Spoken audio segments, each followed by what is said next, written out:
Becerril with Nova Engines racing team in Spain.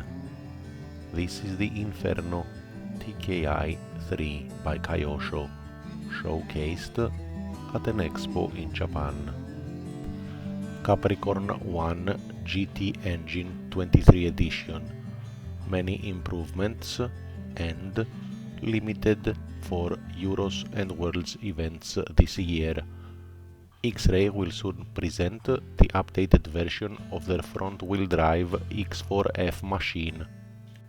By Red's 721 Scuderia Pro Gen 3, the most fuel-efficient engine from Red's Racing. Associated RC8B4 Factory Team rear weight bias chassis.